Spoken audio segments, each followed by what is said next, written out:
Hey y'all, welcome back to American Promised Land. Today's August 6th, it's a Saturday. This video will probably be posted up tomorrow morning. I just wanted to give you guys a recap on what we've done this last week and also give you an update on our van saga. It's still not back, so this trip we took, we had to take in the Jeep. We had to make a run up to Boise, Idaho. Juli had one of her first meetings with one of her ministry partners. He serves the Middle East, but he's been back in the States for a while, so this was a perfect opportunity for Juli and him to meet up and go over some strategy and put some faces to some names that she's had since she started this new job. So, like I said, we had to make a run up to Idaho, and that's what our van was originally supposed to be for, was to take us all over the western U.S. so she could do these donor meetings, these ministry partner meetings, but we don't have our van back yet. And I'll fill you in about that in a little bit. But right now we figured, well, we got to make the trip. So we loaded everything up into our Jeep Rubicon and we made the 10-hour drive up to Boise on Monday morning. We had to get up pretty early on Monday morning. We wanted to leave the house by about 3:45 so we could time our arrival in Boise to get up there about 4, maybe 4:30. I knew we were going to have to make a lot of stops with Juli having to work and the new puppy. We were going to have to do probably a lot of bathroom stops. But we wanted to get into Reno so Juli could take a Zoom call. While Juli was on that call, Rue and I just kind of walked around the downtown area along the Riverwalk. I hadn't been out to Reno in quite a while, so it was nice to see some of the art installations in the river area. And I think they were setting up for some kind of event at a greenway park. So we tried to avoid that area, but just kind of walking around the municipal circle and checking out the different parks, it was really kind of nice. It was Monday morning, people were getting ready to go to work at this point, so the streets were pretty bare. But we saw a lot of murals, a lot of the pretty cool downtown area, and definitely the river's a place to go check out if you're ever in the Reno area.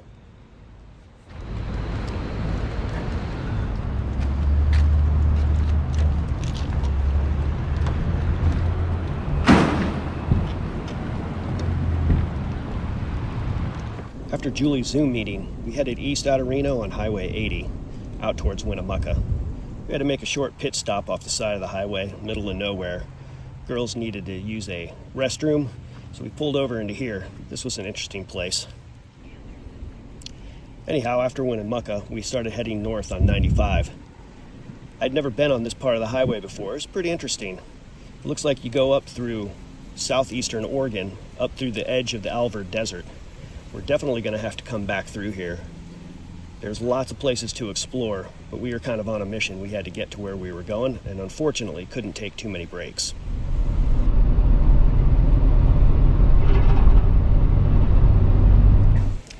On Tuesday morning, Juli had her meeting. Rue and I didn't have anything scheduled, so we decided we were going to go to downtown Boise and check out a few of the sites. The first place they told us to go check out was this place called Freak Alley. Lots of interesting murals down here, and it's right in the center of downtown. You can't really miss it. It goes on for about 3 blocks. But really cool paintings, really cool murals. These people have way more artistic ability than I do.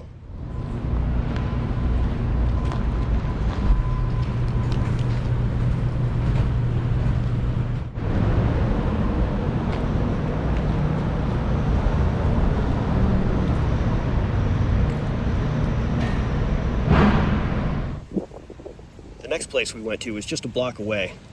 It's called the 8th Street Marketplace. They have 2 blocks of 8th Street blocked off to any kind of car traffic, and it's just a bunch of restaurants. I think they said it's like 23 or 26 restaurants through here.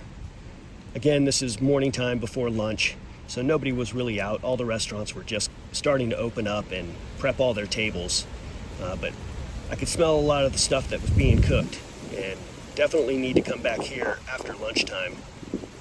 This place is pretty amazing. Again, this was not here 30 years ago when we first looked into moving into Boise. After the 8th Street Marketplace, Rue and I walked over to the Capitol building. It's only about 2 blocks away. I like how this city is pretty compact. Kind of has that big city vibe, but it's kind of also got that small city thing. Everything is really, really close when you're in the downtown area.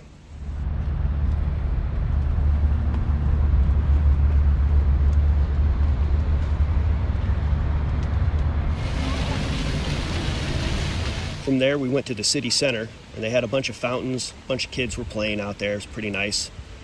And then you go through a tunnel, and you end up on what they call the Basque Block. So it's one short block, and it's Basque restaurants, some history and historical centers, and then some kind of theater. Actually, I don't know what this is, but the building was pretty cool.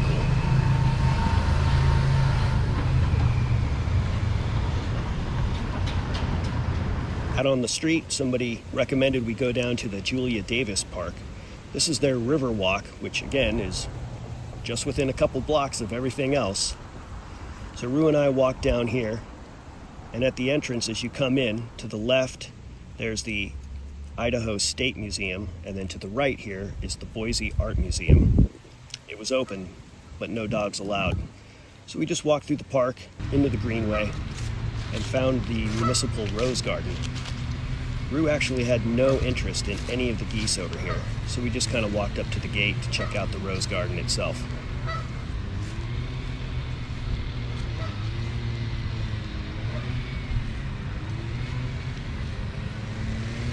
From there, just a couple hundred yards away, is the Lewis and Clark Discovery Center. It looks like they've moved a bunch of the original homesteads into this one park.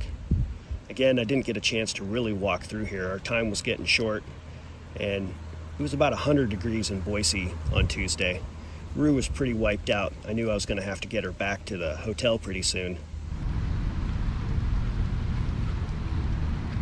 The next time we come up into the Boise area, and we have the van, we do plan on taking a lot longer of a trip, more time for us to do some exploring.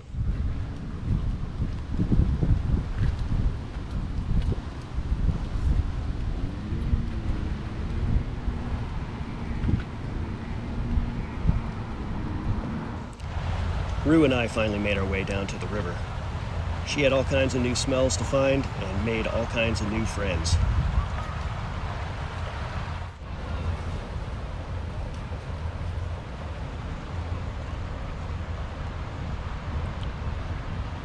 Did you make a new friend, huh?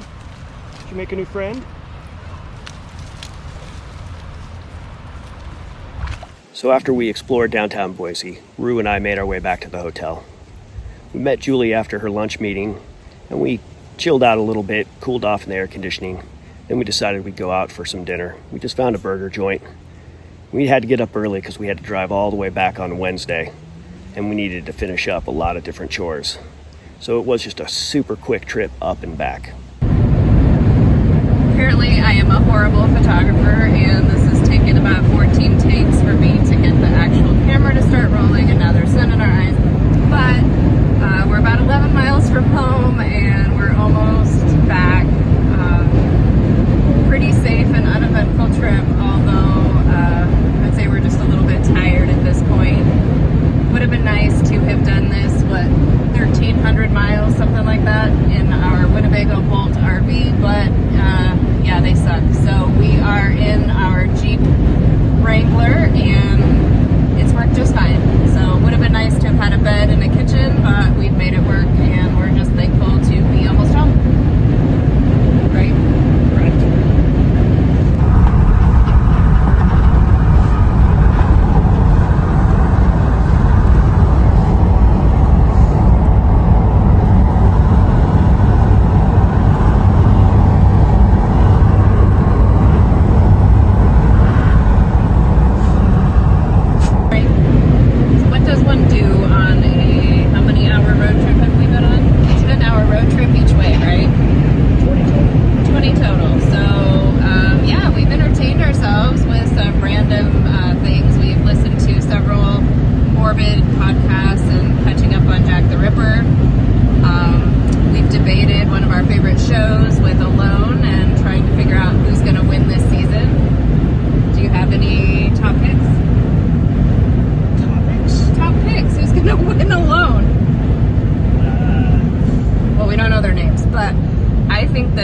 Woman's gonna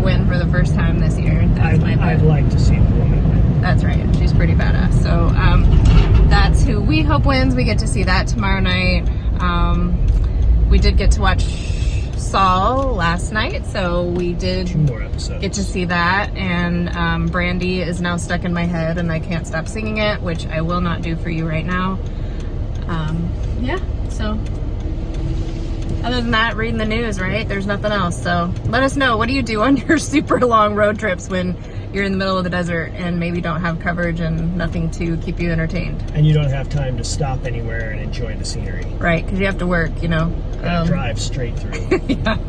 So again, if we had that van, you know, maybe we could stop and actually like eat and sleep somewhere and not have to push through so fast. So I guess we also have strategized ways to reach out to Winnebago and really kind of express our frustration with their lack of quality control and craftsmanship, and the fact that we've just had to spend hundreds of dollars of our own money to make this trip instead of using the very, very expensive vehicle that we purchased for this purpose. So anyway, more to come on that, I promise. But right now we're almost home and we want to take a shower and yeah, drink a nice hot beverage. So take care and hope we will see you out on the road.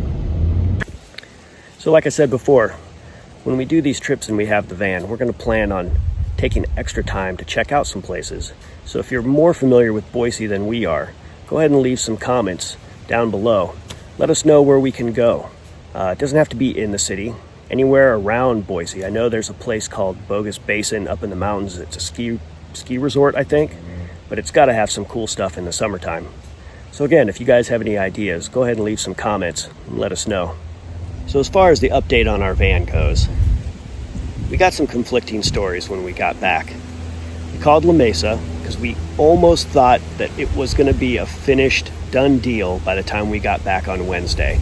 In fact, we were hoping as we were coming back through town, we'd be able to pick up the van and take it with us to the house so we wouldn't have to drive back up later.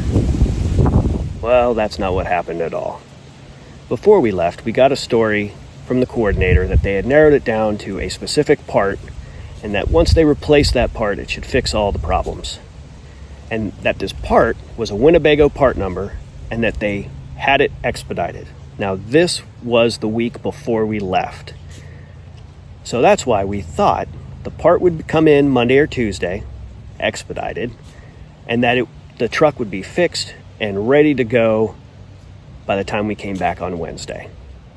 Well, we didn't hear anything from anybody on Wednesday, so Thursday we called them up, and they said, oh, no, that wasn't a Winnebago part number, that was a Volta part number, and so we had to call them and have it expedited from them. Which I don't understand, because if you had it expedited from Winnebago the prior week, wouldn't you have known then that it was supposed to be a Volta part number? I don't understand what their story is or how they're getting there. But apparently it's on expedite from Volta, but it still won't be here until next week. So Volta's expedite is about twice as long as Winnebago's. It seems that no matter how much we try to plan this stuff out, our plans just go into chaos. So we're just kind of praying that God will take this over. He'll make this all happen. We know the timing will work out. It's still just frustrating on our end when we think, hey, we're ready to go. We bought this van. It's paid for. Let's go out there and use it. And we have no van to go out and use. So I think God's just trying to test our patience. And it's a pretty good test. As far as updates go on the van, that's all we've got. Make sure you hit that subscribe button and that notification bell, and that'll tell you when a new video pops up. Then you guys will get the latest update. And hopefully, there won't be too many more of these update videos. The last one should be, hey, we got our van back. We're taking a trip. So Juli's next set of meetings are scheduled for September. We're going to have to be up in the Spokane, Seattle area, and neither one of us have been up there at all. So if you guys have any suggestions for places we need to go check out, go ahead and leave those down in the comments as well. I'll answer what I can, and we will go and see what we can, but we'd appreciate any kind of info you guys could give us. Thanks for watching our videos, guys. It looks like, as I'm filming this, we have almost 100 subscribers. I never thought that would happen. Not in a million years. But then I never thought I'd actually be making YouTube videos either. Well, I'm hoping our next video, I'll be able to tell you, we got our van back. But I don't know that that's gonna happen. But until then, you guys stay safe out there, be kind to one another, and maybe we'll see you out there on the road.